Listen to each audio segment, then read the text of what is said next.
Namaskar, welcome back to Yoga Fitness with Priyanka Sharma. Today we are going to learn about the energy centers in the body. These yoga postures will help you to boost up your energy in the body. Also, this is slightly intense and for intermediate level.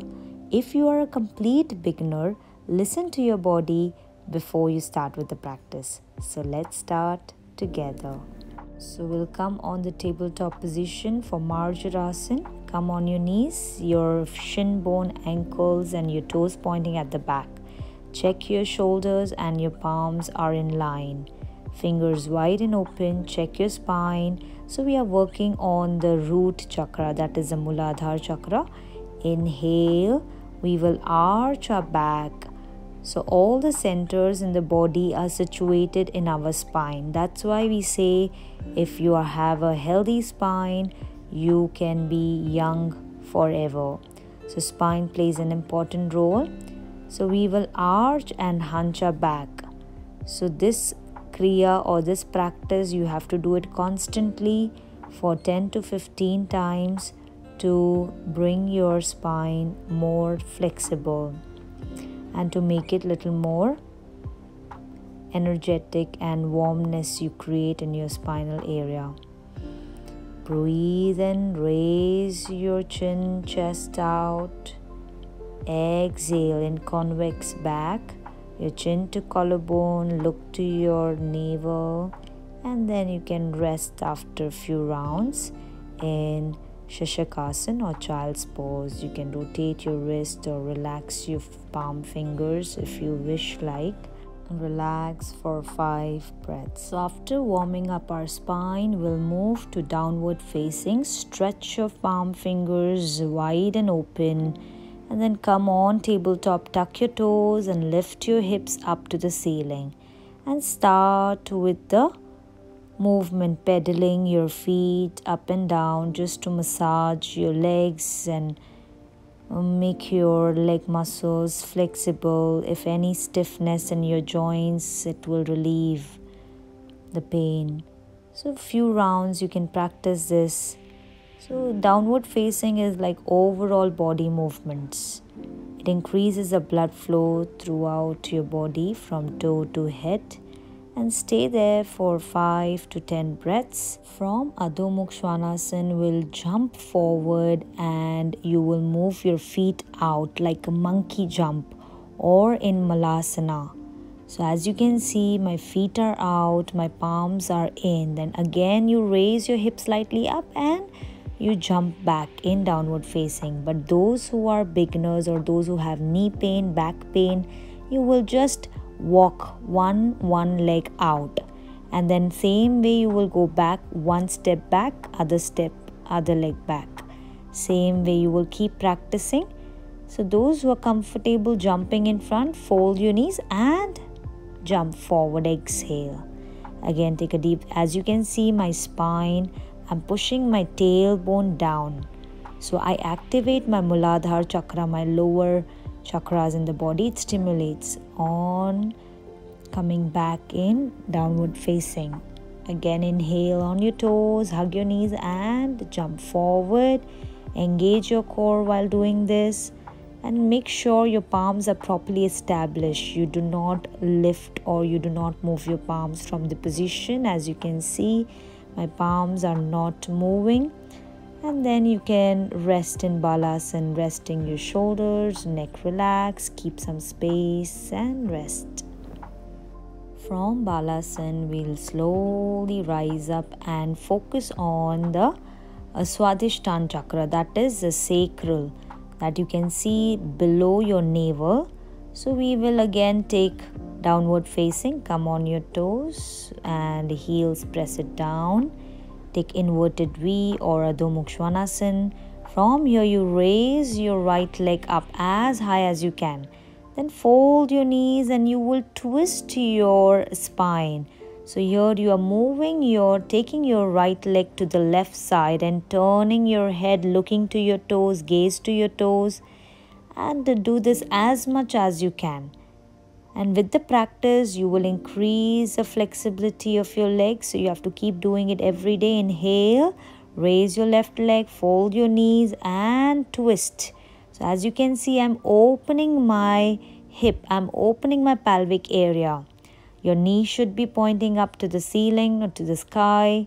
And again, turn your head to the right side, gazing to the left toe. Again, breathe in and relax. You can do this as many times you want. And then slowly drop your knees on the ground, moving to frog or Mandukasana. So there are many variations of frog pose. So as you can see, my knees and hips are in line. My knee to ankle is in line. So I'm forming a 90-degree or right angle. And then I'll try to press my hips down to the floor. As you can see, the shape of my hip and my lower body. Then I will place my hands. It's not that easy as you are seeing. It is a bit difficult and challenging posture. It will give a very good stretch to your pelvic area. It helps in opening the hip and it is very good to stimulate the lower chakras in the body. And you can also take the support of your hand in front of you. So as you can see, the upper view, like how I have fixed my fingers, toe fingers are pointing out, ankles are locked. And then you can even rest if you are flexible with your legs. Your hips and pelvis are very flexible. If not, keep trying daily with the support of the wall and very slowly coming back in downward facing. If you need a tutorial for frog pose, please comment below. I will definitely look into that. Now from Balasana, we'll slowly rise up and work on the Manipur chakra, that is the solar plexus. So the solar plexus, if your core is strong, definitely your spine is strong. So to keep your core strong, we are going to work on the planks. So plank can be done either on your palm or on your forearm. Also, while doing on the palm, check your alignment is perfect. On your forearm, also your arms are 90-degree formation. Check your hips are not moving too much, your hips are not rising or it's not sinking. So make sure you maintain this and keep doing this for 5 to 10 times. Breathe out, breathe in and out. Also for the beginners, those who cannot do it without lifting their knees can also take the support of the knees and balance your upper body.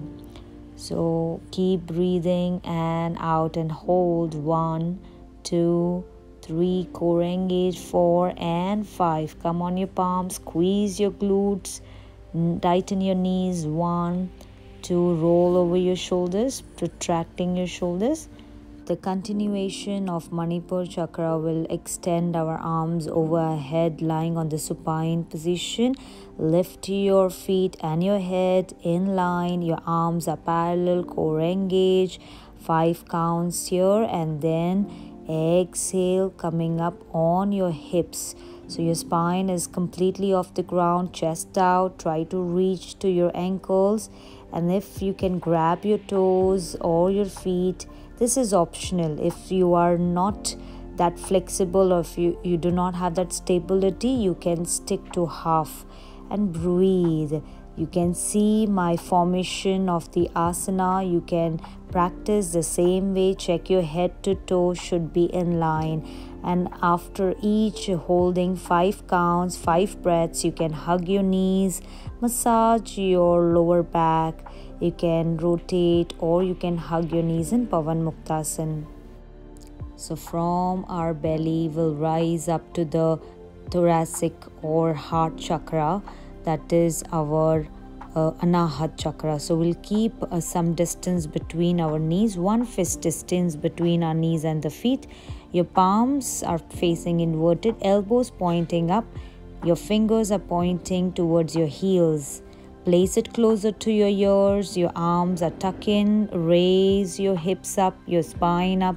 Inhale. This is the first step. Then second step is with the pressure of your palm, you come on your crown. So you look behind, check your arms angles are nicely placed perpendicular to the floor. And from here, you will put a little more pressure on your palms and your shoulders. You will lift your spine completely off the ground. So it is a wheel pose, chakrasana. Also, if you can straighten your knees, this is a bit advanced. So if you cannot do this, you can stick to the bridge pose, as I said, step by step. One and second step you can hold, feel your chest expand. Stimulation is happening in the upper prana of the body, the upper part of the body. While coming down, rest your back of your head, rest vertebrae by vertebrae, resting your hips, rotate your wrist, massage your back, or you can take a twist. So make a twist each side to relieve the pain from the back, and then relax in Pavan Muktasana. Make sure while doing any asanas you keep breathing, and from heart we'll move to the Vishuddhi chakra, that is our throat or thyroid glands. So we are going to come up and sit in Dandasana. We'll take a lotus pose. So if you cannot do lotus pose, you can keep your legs straight. But those who can do Padmasana, they will take both the legs crossing, and then you will slide your body down, taking the support of your forearms, holding your toes, and then breathe in. You will arch and chest out, rest your crown on the ground. Look at the back of the room, feel the thyroid glands, feel the nice stretch, and you have to keep breathing. Make sure that you breathe in each and every asana, so 5 to 10 breaths, and then you will feel the effect in your body. So feel the throat, feel your head, breathe. So this is Padma Matsyasana. In case those who cannot do Matsyasana like this with folded leg, you can also keep your legs straight and practice the same. While coming down, you will first take the support of your palm and rest your head, rest your spine. You can stretch your legs out and relax in Shavasana. So you will take rest for a few breaths, and then when you're comfortable, fold your left leg, turn to your right side with the support of your palm. You will slowly sit down in comfortable posture. So after our throat, we move to Agya Chakra and Sahasradhara Chakra, that is our third eye and the crown. We'll sit in a comfortable meditative posture, sitting in Dhyan Mudra, your index finger and tip of your thumb together. We'll move to Anulom Vilom Pranayam. So you can see my mudra of my hand. I'll place my thumb on my right nostril. Inhale from your left nose. Throw out your belly, then hold your breath for few seconds. It is as per your capacity you can hold. And then you release and exhale it from your right nostril, lifting your thumb. So there's a nice exchange of air happening in Ida and Pingla Nadi. Inhale from your right nostril. Breathe throughout your navel. Hold your breath. And then exhale it from your left nostril. So this is one cycle of Anulom Vilom Pranayam. But those who have heart problem or those who have high blood pressure, do not hold your breath. Just inhale from the left and exhale from the right. Again, inhale from the right and you can exhale it from the left. So this is the easy way of practicing Anulom Vilom Pranayam or Nadi Shodhan. We'll relax our right hand back to our knees in Dhyan Mudra. Now to activate our brain cells, or for the Sahasradhara Chakra, the energy flow in the upper part of the body, we are going to practice Brahmari Pranayam. So as you can see, my thumb is placed on my earbud. Do not press it harder. Place your 3 fingers on your eyes, first finger on your eyebrows, and take a deep breath in.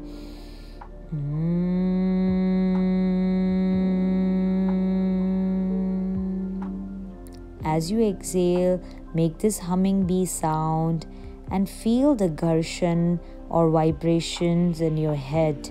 So this is very good to activate your nervous system.